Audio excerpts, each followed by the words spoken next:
If you guys are new here, we are building a 100 horsepower Power Wheels tank with 2 electric motors, and today we're starting to work on the custom set of tracks.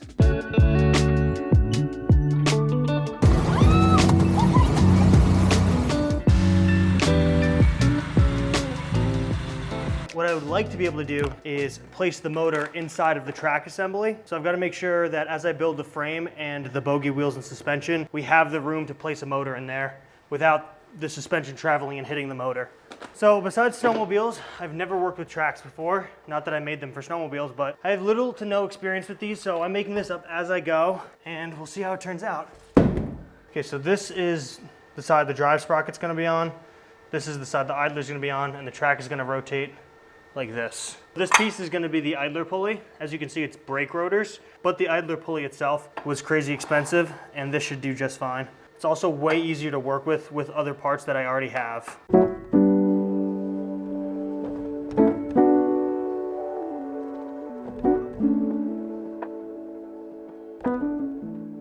right, is this how it's gonna be laid out? Yes, this is how we're gonna lay it out. This piece is supposed to be the sprocket, but that's at the machine shop right now. So that's gonna make a couple things change. We have this electric motor here, but I'm worried about the top part of this track running into it, and I can't determine where it's gonna sit until I have the pieces of steel that's the main frame for this section cut out. So I'm just gonna start working and figure out where those go once I have it all cut out.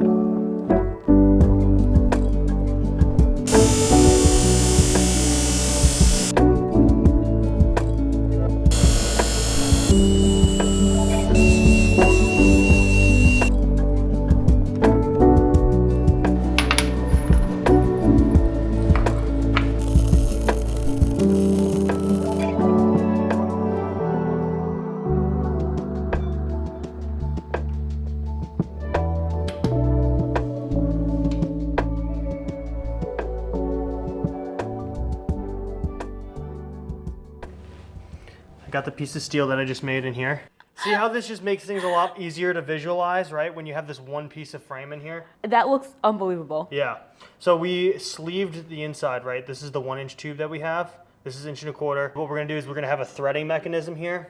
So this part won't ever be welded to here. As you thread it, it'll push the pulleys apart, which will give us our track tension. Everything fits in here really nice. I was worried about the top of the motor catching, but I don't think that's gonna be an issue because even when I push it down, it's got like 2-3 inches. I was worried about what I was gonna do with this rear wheel, but it all fits in here perfectly. I was gonna originally have this piece of tube right here, and at the last second I was like, that looks better there. It worked out. It looks phenomenal. What I'm gonna work on next is building the plates that attach to this. The sprocket's gonna be here instead. So we're still waiting on the part to be finished, and then once that's finished, we can start building the framing for it, but I don't know how wide it's gonna be. Therefore, I don't know where to attach the plates on here, because if I have it too wide or too narrow, it might not fit. I didn't even realize, but like I said, I changed this tube from being on the end to being here because I thought that the pulley was gonna run into it, which it would have. When I did that, I gave myself the space for the shock, and I made it so that all of these wheels are perfectly spaced by accident.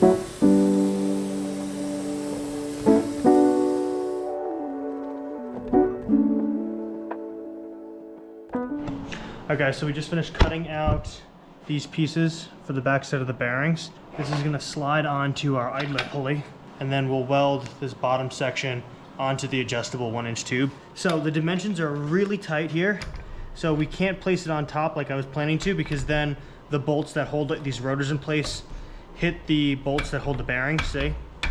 So the plan is we're gonna mount it on the outside here. That way there's clearance for the bolts to rotate without hitting each other. We don't wanna get the height wrong because then it's gonna sit on here like that. You know, if the axle's sitting in here because this side's down lower, we could be throwing the track off a lot. Actually, I have these 3/4 inch nuts propped underneath here, which puts us right at the halfway point of these. I also definitely need a machinist set of shims because doing this with a nut is ridiculous. And then I clamped these blocks down because when I just had one, it wasn't high enough, and once you put 2 in there, it gets a little bit wobbly. So I put 2 on here, clamped them so they're still strong and give us that 90. Then I pushed the shaft and the brackets up against the blocks, clamped those down. Everything's sitting nice and square in there. So I'm just gonna tack it in a couple places, take it apart, and throw the rotor on there so we can see how it actually looks.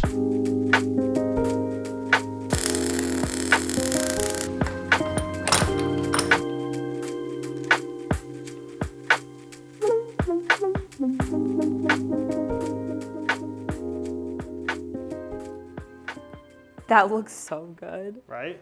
I originally wanted these to be up on the middle of this tube. See how like I welded them to the side instead of on the middle? Yeah. And the reason for that is if I brought them into the middle, then these bolts would be hitting these bolts when it's spun. But now they have a clearance. I'm really happy with how that came out. So we got our sprocket back from the machine shop. Originally it had a tapered shaft on here, so I had them bored out to this 2-inch diameter sleeve. So this fits in there. It's a nice tight fit. He did a really good job with it. We can weld this backside because he's chamfered this out. And then the plan is we got our 1-inch shaft that we'll drive the whole thing with. And then we've got 2 bearings on either side, which is similar to the front. Place it right on here. And then we'll just measure up some brackets, cut them out, and weld them on here just like we did on the front. This is gonna look insane.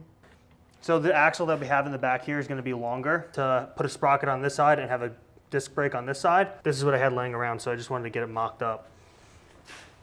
Okay.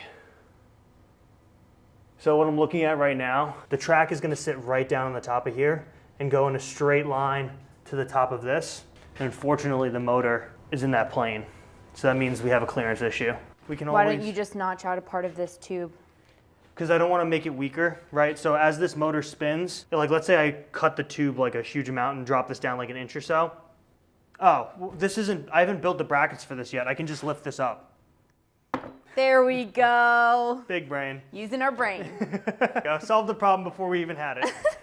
This is the bottom part of the track right here, but these little nubs stick out, right? They stick out 1 inch and 1/8. This steel rod shows the path the track is gonna take.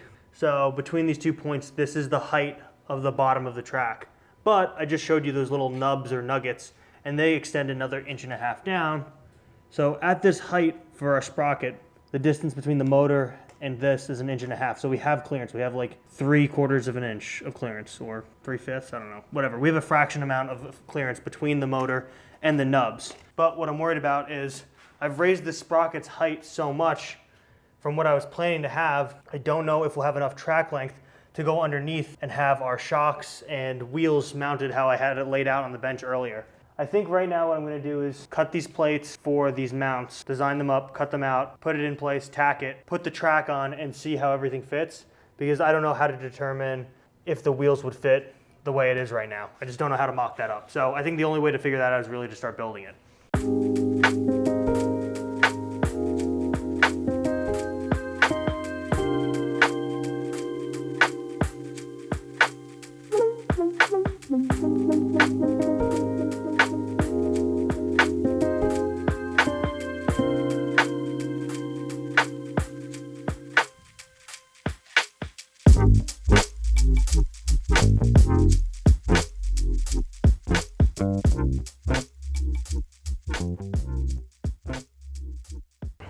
That looks so good. Yeah, and this one's a lot easier to place on there because I made it so the back part of these brackets is the back part of the tube. And I know these tubes are exactly the same length because of the fixture table.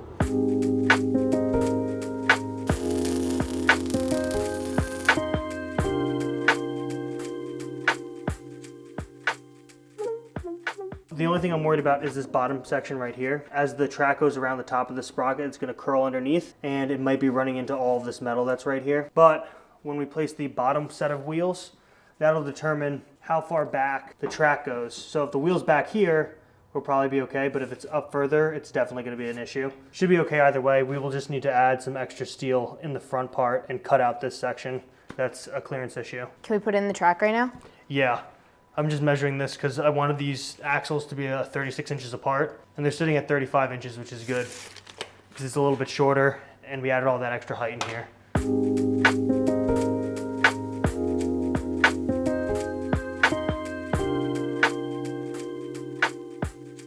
Okay, we got a lot of room. We still got all this extra track here, so the higher this goes, the better, because then that means we have more room for our wheels on the bottom and suspension. Yeah, so we still need to go up higher. Clearly, because that barely fits in there. Now we have a little bit more room in here with this wheel. It's only like 1 inch of travel. I think we can still get it up higher. Also, this piece can shrink in, which when these two pieces come closer together, this gives us extra slack in the track, and then we have a little bit more area to work with under here. That looks like a tank track, right? Oh, absolutely. Oh my gosh, this is so ridiculous. Now see, like what I was saying before, If we have this back wheel sitting like this, when this is all tight, the track will come straight down and it might clear this. Maybe we only have to take a sliver off like this chunk. This is so cool. Just check to make sure none of the nubs are, oh, let me put the motor in. Maybe we have to scoot the motor back just a little bit, but I think we're gonna have plenty of clearance. This looks factory made already.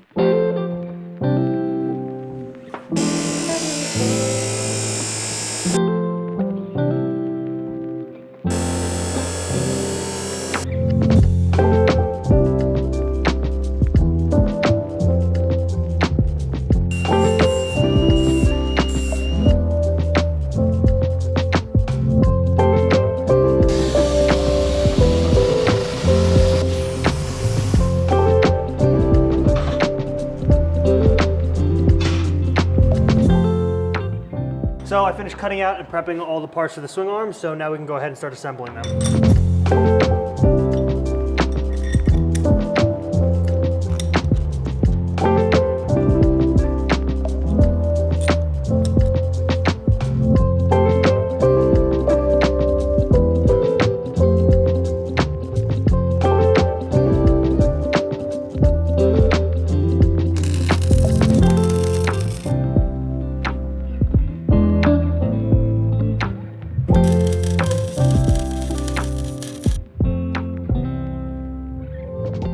That looks insane. It looks so good. You notice this front wheel is a little bit closer to the second one than these three are spaced, but that's because this is attached to the side that tensions. As we tension the track, it's gonna move forward and then this will be spaced out more correctly. Wow. Literally, wow. We both said the exact same thing. I can't wait to get the shocks on it so we can tension it. When we tension this, it's gonna push this much farther forward and then we'll get our more pointiness rather than like this like treadmill look right now. Let's put the motor back to make sure we still have the motor clearance. We're golden. This is so good. We've got one shock in here. These are the mounts I cut out for the top and the bottom. So I had to move this tube more forward because this shock was running into this part of the wheel down here. Once we build the tensioning device and this pulley moves forward, there shouldn't be any clearance issues. I'm gonna cut out all the rest of these, prep them, grind them, and then we'll slowly work our way back, mounting every single shock. As you can see, this side is dipped down lower than the front. It's just really difficult to prop this whole thing up with wood and stuff. So as I build the shocks, it'll raise in height in the back and we should have it nice and level when it's finished.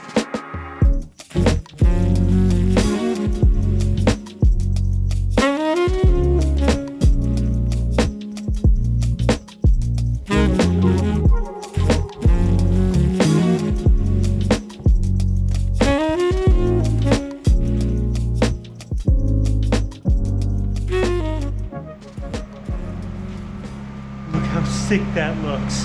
Oh my god. These two are perfectly symmetrical. This one isn't the same as these two, and this one's a little bit off from these, but this is adjustable. Don't know how much it's gonna affect everything, but I think it's gonna work perfectly fine.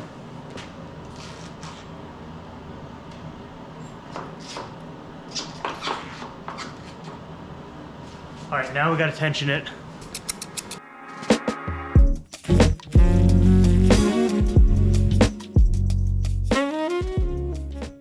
So we just finished cutting out all the pieces for our track tension on the plasma cutter. This is the part where the bolt will come through. A nut will be on this back side, so it'll be threaded. We've got the section that the bolt is gonna push against. We have these pieces which will sit like this, and then this piece will sit on the front of it, and the bolt will press against this face right here.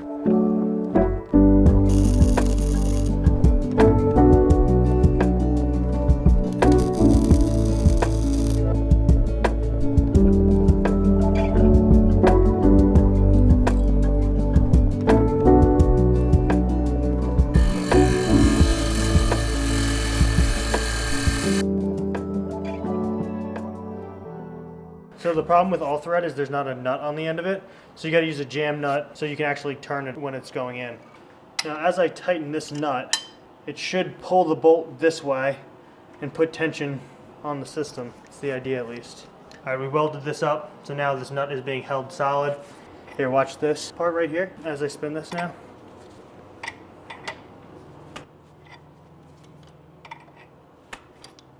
Oh yeah, it's moving. Mm-hmm. I think that's good. I don't think it should go any tighter.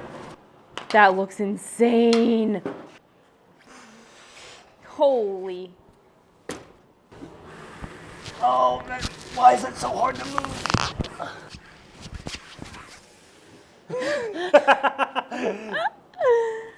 Okay, yeah, it's just that I'm trying to push the, okay. You need to push the track. Yeah, that was a display of how much traction the tracks have versus my feet. So that was good. Yeah, so that was actually a very good test. When you push the tracks, it rolls very easily. Oh my God. That looks so cool. Oh my God, let's go. That is so sick. Oh my God. So I think we need to do a little bit of adjustment with a couple of these mounts. These bottom ones, because of how far this one ended up going forward, I think it's a little bit too vertical. So what I can do is build a little bit bigger mounts that come further out, and that'll make the shock sit more like the rest of them. And then you can see here, these two are a little bit too high. I thought as I tensioned the track, it would pull it up, but I think that the mounts themselves, yeah, you can see this mount is actually, I only tacked it. See that gap? See, the mount isn't sitting where it originally was. And so it's bent up from the weight. Once we fully weld everything in place, all these issues should go away. Okay, that is by far the coolest thing I've ever made. That looks so cool. I'm really happy with how that came out. Oh my God. That is so sick. That looks so aggressive. It fits perfectly. It does look aggressive. Because we put these motors in here, I think we actually might have enough space to put these tracks underneath the Power Wheels itself. Because we can sit the batteries up front in here, the controller underneath where I'm sitting, my feet go straight down, because we have plenty to build down now. And then, like, yeah, it's not this massive behemoth, but it actually fits into the Power Wheels itself, which is insane. And then it makes it look more like a Power Wheels. It makes it look Wheels. even more like it. So one thing I'm thinking about right now is if this thing does wheelies, you can see this part of the track. See how sharp this angle is? Unlike the front, which is a little bit flatter. So if this thing wheelies, I don't know if it will be able to, but there's a lot of torque. If this comes up, it's gonna make it so that this sits flat on the ground. And then the track is it's gonna wheelie like, it's gonna be insane looking. It's gonna be very clear that it's wheeling because of how aggressive this rear departure is. I cannot believe how good this thing turned out. If you guys liked the video, make sure you like, comment, and subscribe. Next week, we're trying to work on getting these motors mounted, which should make this thing look even more aggressive, and we'll be one step closer to the first test drive.